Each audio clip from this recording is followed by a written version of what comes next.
now kakati omwana ebigambo byebyo ebyaze nga ayogera bikulaga nti omwana yalina interest mu bigenda mu maaso mu campaign. Sina kindi yandeba nga yalinamu omukono kubanga kye kyamuleetera okutwitinga nti nakugamba ojja kutulaba totusobora owulira kati engeri gye kyalabika nti alinamu omukono na ayogerera eri nze ndowooza taata we kyamukomezaawo alyoka kamandinga SFC bulungi kubanga ebintu ebisinga obungi ng'amagye oluusi bye gakola ojja kusangayo nga SFC yerimu. Bobi Wine omuliro we gunyinyiitidde, omuliro we gufuukidde ogw'amaanyi. Ate pulezidenti wakyusiza mu bantu bano ne poliisi kati nga kikulaga eiza abantu be yateeka wali tibamukoledde bulungi kye yalowooza kijja kukola tekikoze ng'alaba omwana buli gyagenda oluusi tibamukutte bulungi nga bw'ayagala. Kyova olaba ajeewo ono Sabit President Museveni ali mu bukulembeze bwe muwaga ne mugamba nti kwata ku kalulu kafu ojja kulaba ye muli yeekengera nga something can happen. Bwe mbeera n'ekyenkola abantu bayinza kweyiwa ku luguudo ana n'anyamba oraba kati kyova olaba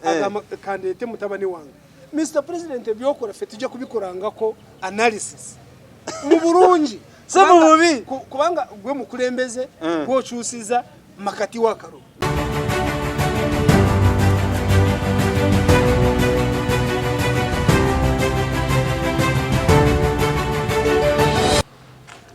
Okay, bana flash lecture na Uganda tuyanziza nnyo okutwagala mwebale kwera ku mukutu gwaffe mwebale kugwekomirako mwebale n'okusinga okufuna zi updates eziri mu nsi yonna okutwaliza awamu ebice ebiri mu kutambula mu ggwanga erya Uganda mu kaseera kano. Me campaign zindayinde ennaku zibulayo ntono nnyo tulonde ennaku z'omwezi nga 14. It is the day of voting your best and the loved candidate of your own interest. Come 2021 14th January is the day of elections in Uganda. At the moment twegala nnyo twebaliza ddala kuba singa temubaddewo tetwali baddewo. Nsooka no bebaza mwebale nnyo okwagala bagesti baffe okusingira ddala gwe mwayise nabbi byarugaba nti ebintu ayogerako abazibu kudde amaaso abasomesezza mwebale nnyo mwebalire ddala. Kyesijja kwerabira bannange bannayuganda bannange nze nkyabeebaza mukipinga social distance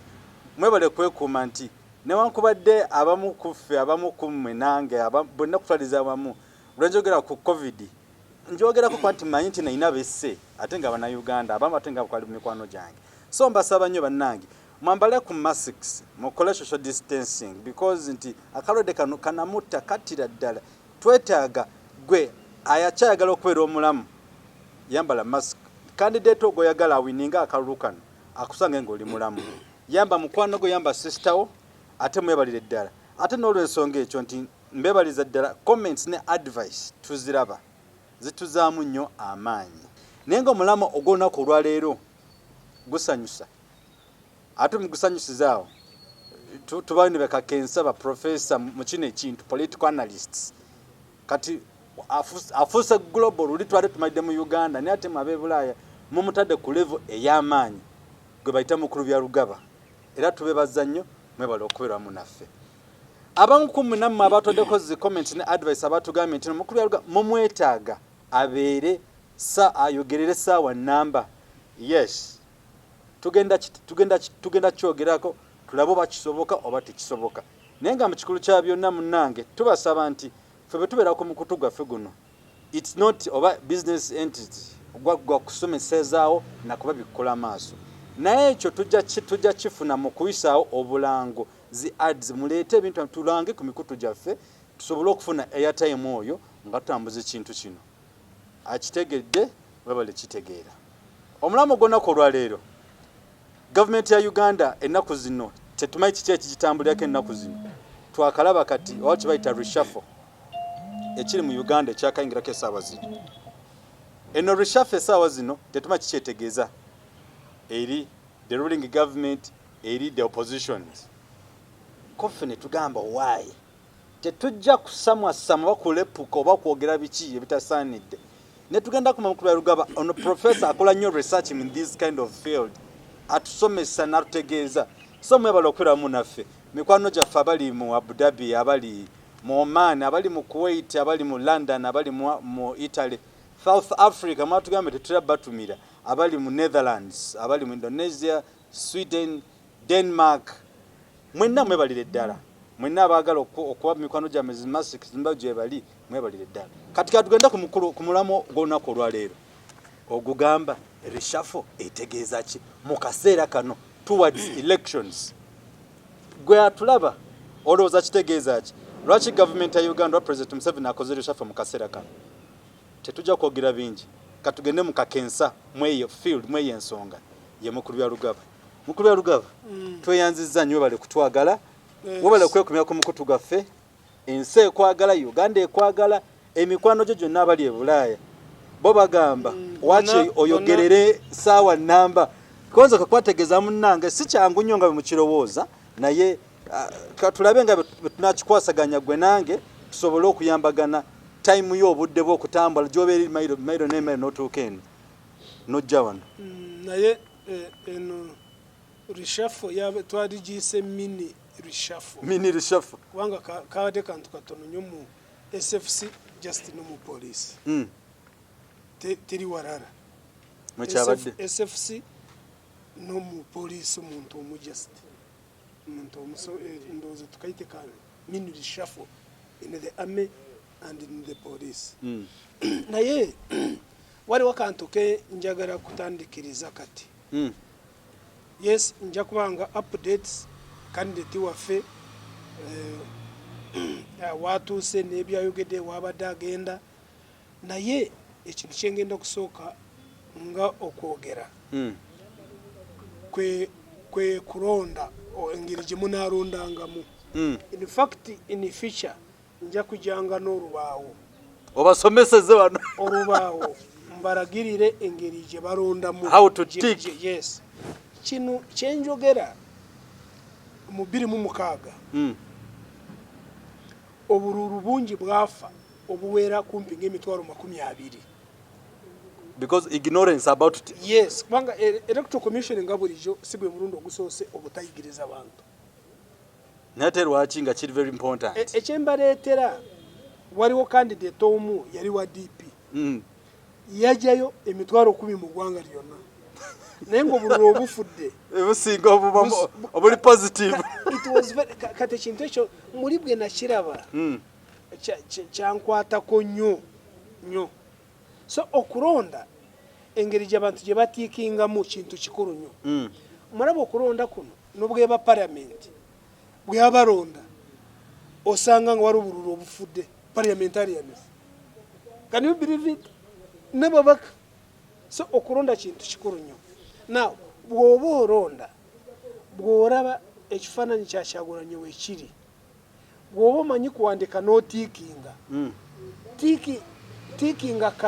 akayini kabeere kampi tikayita mulayini ne kafuluma ne kagenda ebweru tebakitegedde akayini kyeki kekano akayini ke katiiki kano naye mu Luganda kaba kayini bw'oba otiikinga akayini kabeere kampi kalemwe kuwanvuwa ne kayita mukayita mu layini kyova olaba nakugambye nti mu future tugenda kujja ne whiteboard marker wano tandika basomeseza direct mbabuulire kubanga ekyo kintu kikulu nnyo obululu bw'abantu bufa bungi naye ogwo mulimu gwa isi eganyo gukola kakati ife isi abamu titukyagiyita nga ki eri ku byayo yes kakati mukora akayini kabeere kampi mu kabokisi kali nobwe kibe ekinkumu mukiteeke makati kireme kuyita mu kabokisi nikigenda wabweru kubanga bwe kigenda wabweru akalulu oba toronze n'akayini bwe kafuluma oba toronze kaba kafu ekyokubiri abantu abamu muyinza kugenda mu kabokisi okugenda okulonda nga mulina obusungu nga olina omuntu gw'oyagala waliwo n'ogw'otayagala ogw'otoyagala abasinga obungi agenda n'atiikinga omuntu we bulungi ogw'atayagala n'amusazaamu nako kaba kafu obatoronze ekino bino bintu bikuru nnyo wetutuuse kati tugenda mu kukungura kwaffe okwe titwagala abantu mukungulire wabweru enkuba ekube ebintu bye mukungudde so tosaza ku kifaananyi kyonna kya muntu yenna ronda kyagulanye yeka bw'oba oteeka kayini muli mu kabokisi oba ekinkumu tokwata ku kifaananyi kyonna eky'omuntu omulala buli bw'okikwatako oba toronze kiruma ng'otindiza olugendo n'ogenda awantu gwe n'otuuka mu kifo ky'okulonda n'otalonda gwe n'olowooza nti olonze ekyo nkimaze now nga bwe nabagamba waliwo obuntu obutono bwenja kusookanga kubabuulira bu updates kiki mu kutambula mu ggwanga awamu ne candidate waffe kandidate waffe atambula atya n'ebiseera ebirala n'ebintu byemba njogeddeko oluvannyuma byemba njogeddeko katugambe some 4 days ago bweba waliwo ekituukiridde ngambagamba nti some changes ezabaddewo now ekisooka kituufu kandidate waffe ngamba honorable Kyagulanyi Ssentamu Robert akyatambula bulungi makati w'okutaataaganyizibwa amagye ne poliisi okutaataaganyizibwa amagye ne poliisi twakigumira naye yakigumira kubanga titulina kyakukola eno ggwanga lye tulimu wabula ekisinga obukulu kandidate waffe akyanywedde akyali mugumu in fact wetwogerera yabadde ntungamu ng'agenda erwampala yayise mu kyalo n'emmotoka ye bagikubye amasasi nga 7 emipiira gyonna ne bagikuba ne gigwa ku ttaka ng'ayise no mu kibira nga bwe nabagamba mulabe ekyembagamba nti mu western region awagenda ebiseera ebisinga baba tibaagala ayite mu tawuni lwakire kye nabagamba naye ne gye bamuyisiza olwaleero emmotoka yonna bagikubye amasasi emipiira ne gigwa ku ttaka naye bwe twogerera Kyagulanyi abantu baali nabo bagenda nga beetegese emipiira bataddeko emirala ne bagenda bulungi kati wenjogera yatuuse dda Lwampala now Kyagulanyi yabadde ekisoro bova kabaali ewaffe n'ogenda ekisoro naye kano kantu kengenda okubabuulira kali very interesting ebintu bye mbabuulira oluusi abantu abamu balwawo okubitegeera nga bwe nabagamba ekyaleetera Kyagulanyi kugenda ekoboko naendosing ewa NRM nti ekintu kye kyali strategic nnyo kyali kyamagezi nnyo era nimbagamba nti buli Kyagulanyi wagenda agenda ng'ategedde ebintu ebiruma abantu mu kitundu ekyo kati bwe yatuuse ekisoro yagenze nga ategedde nti abantu Kiihura gyava mufumbira generali Kiihura alumbagana kyena bagamba nti Kiihura bw'oba ogenda mu kitundu ng'olaba omuntu nga w'amaanyi ebiseera bw'obeera munnabyabufuzi tomalaga mulumba kati Kyagulanyi bwe yatuuseeyo tiyalumbye Kiihura ekisooka politically okimanyi nti Kiihura yali w'amaanyi mu ggwanga lyonna n'okusingira ddala mu kisoro ng'abantu abafumbira bonna abangi bamwagala mwana waabwe naye n'afalling out ne President Museveni n'amusiba kati bw'obeera munnabyabufuzi bw'otuuka ekisoro okola ki okola bino Kyagulanyi nga bye yakoze ekisooka Kyagulanyi yabagambye nti nayogerako ne Kiihura nti bakukozesa nti ono Mr. Museveni akukozesa n'otampuliriza naye kye nakugamba oluvannyuma kyatuukirira waalookolera mukamaawo byonna bye wakola wabikoleranga mukamaawo bwaki yakusiba bwaki omwana wamwe yamusiba yakola lishafu n'akola lishafu z'abantu babiri ye ne Tumukunde naye ye n'agenda mukomera Tumukunde ye ne bamuleka lwaki olw'ebyobufuzi bwe tuli mu kaseera ka campaign awofunira omwaganya muno muteeka ku nninga politically obulira era yabagambye nti President Museveni bw'aba mwesimbu bw'anajja mu campaign agene kiyura wano ekyo President Museveni akisobola takisobola kizibu nnyo kubanga ekisooka oli yamusibira ki ebyo biyinza kuba byabo kati ekingezaako kubagamba nti Kyagulanyi yali strategic politically aba amanye kyayogera akimanyi omwana waabwe bamwagala bakimanyi omwana waabwe ali ku katebe yasibwa nakato musango tibagusalanga ekyokubiri yagenze n'agamba nti ate nga kikulu nnyo boda eyekatuna n'ekyanika zonna nzigale tewali kuyingira mu Rwanda tewali kufuluma ate ekisooka oba ogenze mu Kabaale oba ogenze ekisoro ebyobusuubuzi kikulu nnyo Kyagulanyi abantu b'e Kabaale bali mu bumonde balima ebijanjaalo kawo n'ab'ekisoro bwe batyo naye akatale kaabwe akasinga kabadde e Rwanda naye ngeri President Museveni gyali neyali mukwano gwe Kagame ensonga z'eggwanga bazireducinga ku bantu ababiri ng'abantu nakati teramanye kyebafa kiki ekiriwo yes eggwanga n'eggwanga teramanye kyebafa era kaibe paramenti kaibe kabineti bona bagamba bino abakulu n'abakulu katubaleke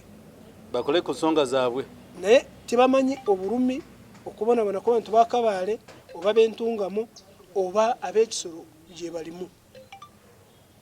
obwavu bwakubata lwa butagenda e Rwanda okutwalayo ebirime byabwe so ekyo ngezaako okubagamba nti omunabyanfuzi yenna alina kubeera strategic amanye ebintu byanayogerayo now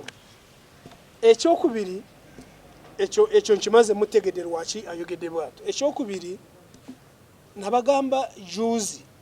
nti electoral commission okuyita Kyagulanyi n'abalala bebuzabuza baagala Kyagulanyi nekye bamwagaza just kumutira budde ekisooka bayita Kyagulanyi ne bayita Katumba ne bayita na Amuriat Kyagulanyi yahonalinga request yabwe n'agendayo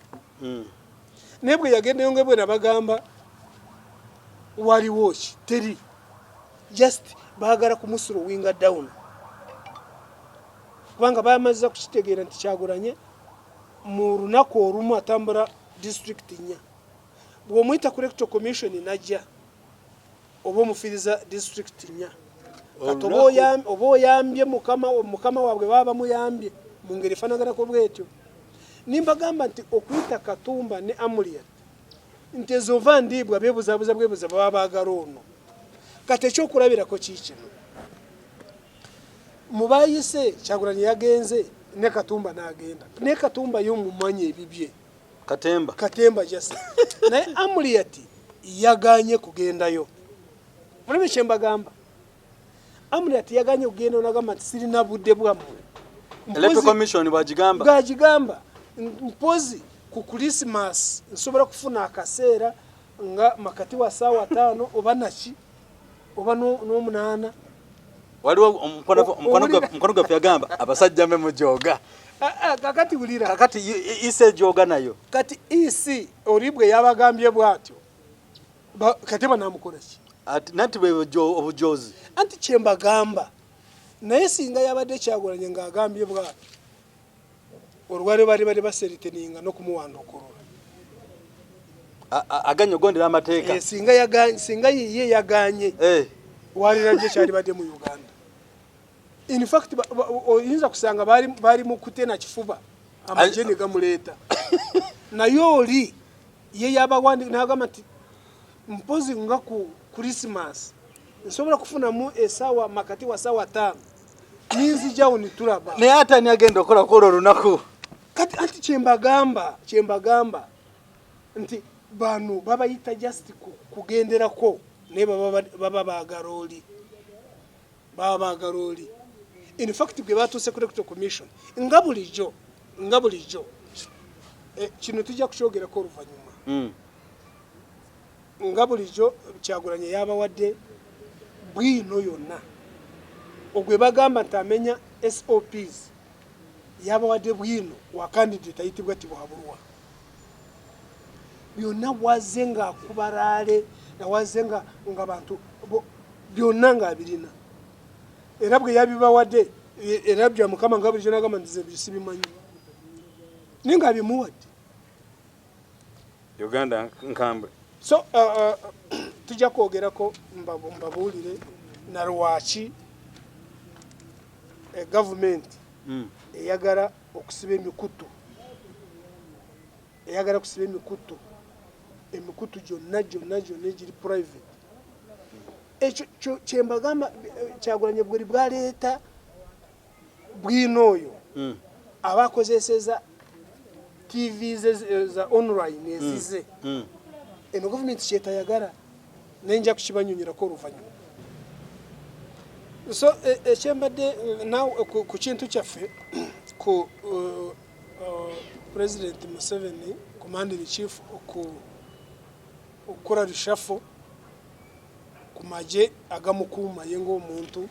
naye misaga sokolindeko tutegeezeka bannaffe abatulaba mukulu byarugaba kyabadde ategeeza yeewaayo nti nga tetunagenda ku program yonna eddako amala kubawa updates kiki ekiri mu kutambula mu candidate waffe aliwo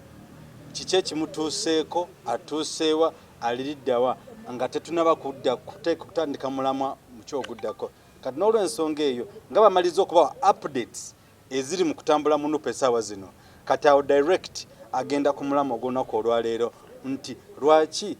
government ya Uganda oba lwaki President Museveni yakozeko reshuffle mu security offices mu UPDF awamu ne mu police era essaawa zino wetuddeawo asobole okubategeeza kiki reshuffle kyabadde tegeeza mu kaseera kano nga tugenda mu kulonda sebo toyanziza genda ddala maaso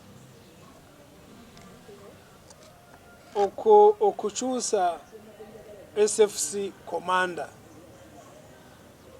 tigale badde na mawulire nakomyawo mutabaniwe wanga mutabaniwe yali edda yaliko SFC commander nenamujabo ensonga ze yamugirako zize naye ate okumukomyawo kati kiraga ebintu bingi ekisooka nga tuli makati w'akalulu kano nga tuli makati w'okuwanyisiganya ebigambo makati wa candidate Kyagulanyi nekini Rugaba mutabani wa president ebigambo byaze nga ayogera nga tweetinga mutabani wa president kikulaga ku bintu ebimu lwaki president amukomezaawo kikulaga nti omwana engeri gyabadde atweetingamu namulaba nga atweetinze nga Kyagulanyi bamukubidde ku electoral commission matukaini bajasaayasa yes abantu bangi balumba omwana oyo nange neewuunya ekyaleetera omwana oyo okuwandiika bwatyo ng'alinga agamba nti kokirabe nti nakugamba tugenda kutusobola n'ateekako n'ekifaananyi kya Kyagulanyi naye nga Kyagulanyi yamuteekako ekifaananyi kye ng'alisibe enviiri we yamusinkanira edda kyenkugamba abantu bangi balemererwa okutegeera Bobi Wine oli yalina enviiri ne Honorable Kyagulanyi kati buli muntu yenna abasinga obungi abatamanye ebintu nga bwe bitambula bw'aba addamu Honorable Kyagulanyi amuddamu nga Bobi Wine oli ne batamanya nti yakyukira ddala kati Honorable agenda n'okufuga eggwanga ampulira naw kakati omwana ebigambo byebyo ebyaze nga ayogera bikulaga nti omwana yalina interest mu bigenda mu maaso mu campaign sinakindi yandeba nga yalinamu omukono kubanga kye kyamuleetera okutwitinga nti nakugamba ojja kutulaba totusobola owulira kati engeri gye kyalabika nti alinamu omukono na ayogerera eri nze ndowooza taata we kyamukomezaawo alyoka kamandinga SFC bulungi kubanga ebintu ebisinga obungi ng'amagye oluusi bye gakola ojja kusangayo nga SFC yerimu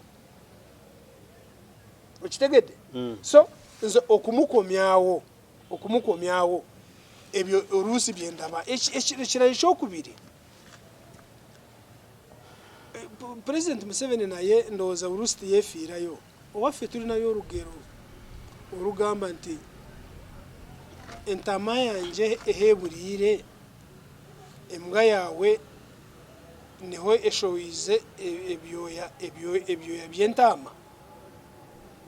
mu Luganda wali n'engeri gye bakifumbamu bulungi bagamba nti endiga yange weebulidde ate embwa yo weefumiza obusa bw'endiga kati nga kitegeeza nti Bobi Wine omuliro we gunyinyiitidde omuliro we gufuukidde ogw'amaanyi ate pulezidenti wakyusiza mu bantu bano ne poliisi kati nga kikulaga eiza abantu be yateeka wali tibamukoledde bulungi kyeyalowooza kijja kukola tekikoze ng'araba omwana buli gyagenda oluusi tibamukutte bulungi nga bw'ayagala kyova olaba ajeewo ono sabiti gwe tubadde tugamba nti yandeba nga ye nane nga abantu bangi badde bamulaba nga yavuga buli kimu mu poliisi nga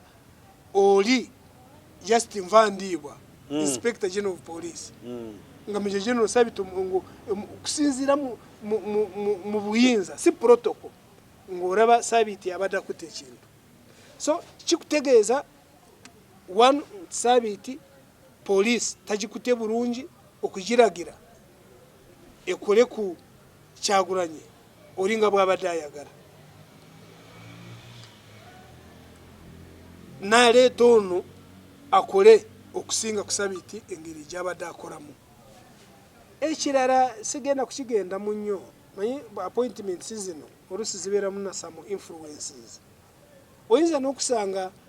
nga waliwo yara influencinze appointment ya Sabiti eyo mu kazu kaabwe ng'ono akirabye nti ono takola bulungi ne bateekamu Paulo Lokech eyali mu Somalia oyo musajja abakugamba nti mu Somalia y'omu ku bakola obulungi nga balwanisa Al-Shabaab mu streets za Mogadishu yakola nnyo okufufugaza Al-Shabaab okirabe kyende mu streets za Mogadishu nti yakola nnyo okufufugaza in fact ku streets za Mogadishu ne wabweru. He was very powerful man. Very powerful and creative. Kati bw'olaba nga bamuleese ne bamuteeka mu kifo kya Sabiti okimanyi nti mu Kampala namwo mulimu streets kati bwe zibeerawo nga zakwekalakaasa abakola ki abakola nga bwe yakola bali abe so ebyo bintu ffe bye tujja nga tulondoola lwaki onaze kati ekirala n'omulala gwe bakyusiza ye Lieutenant Kano ne Wagaba abadde akola ebikwekweto ku nnyanja nabagambako nabawe ensonga nnyingi ezijja kuleetera President Museveni okuluzinga mu Buganda ensonga emu ku ezo nabawa nti abantu bonna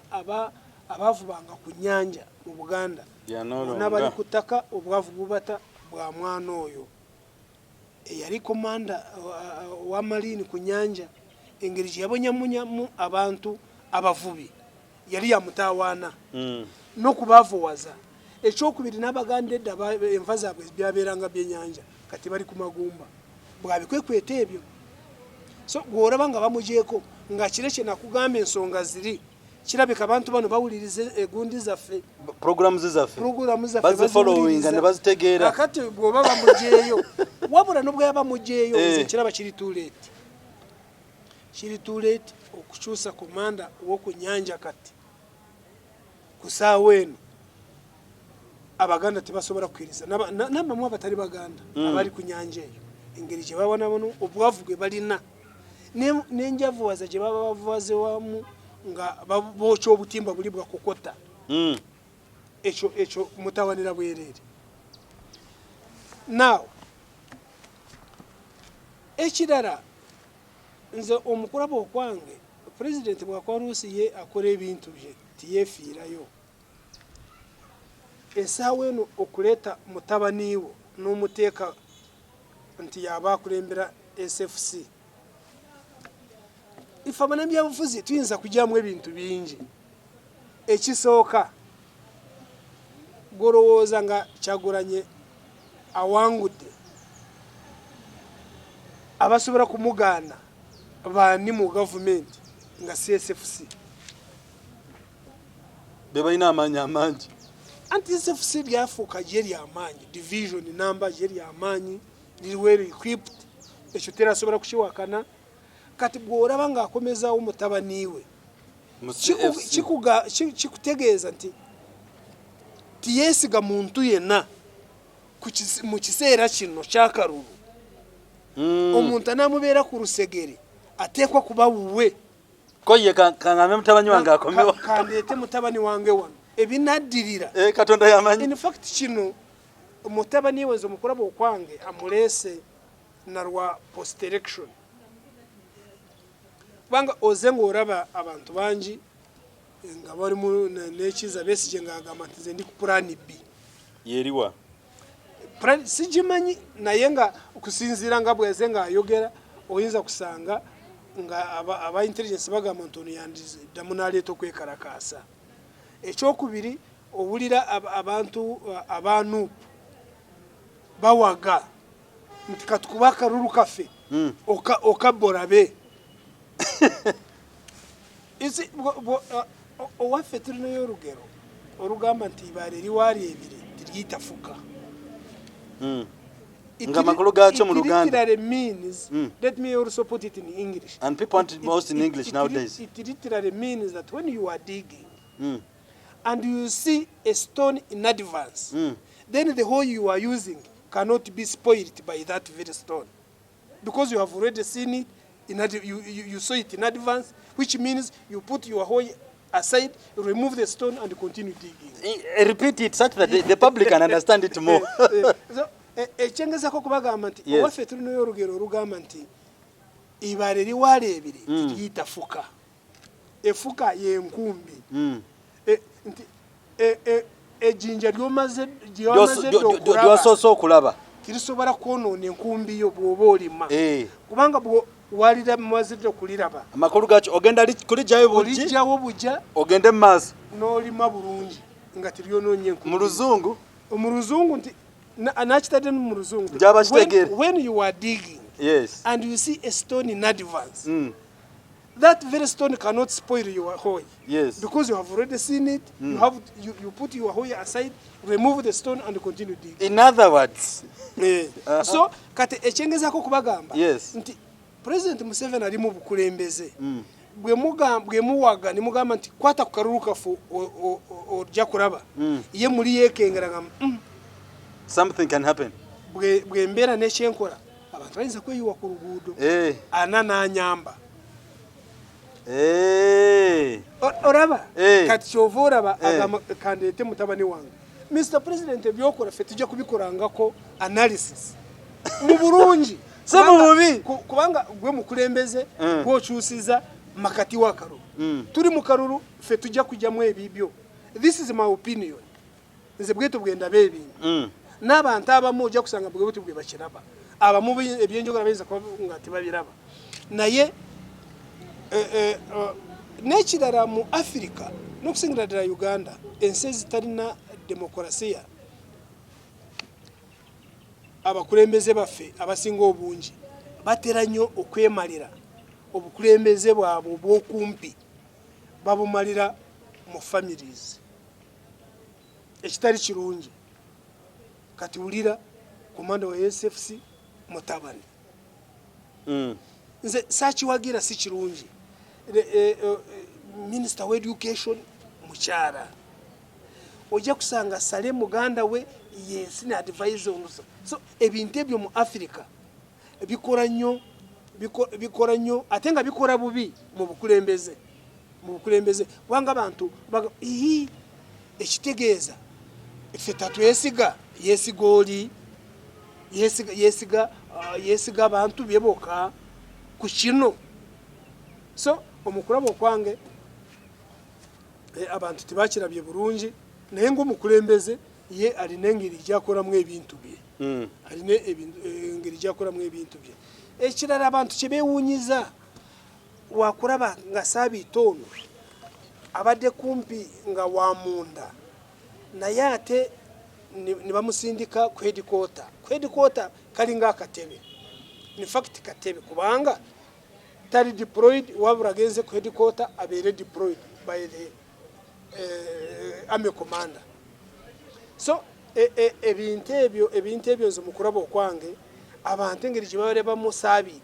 nga baraba ono yandifuuka na Inspector General of Police nga yabadde akola buli kimu n'omuteeka ku katebe. Abantu bayinza kwebuuza kino kiki. So ekyo ndowooza ekyo kankirekeraawo. Kampini zo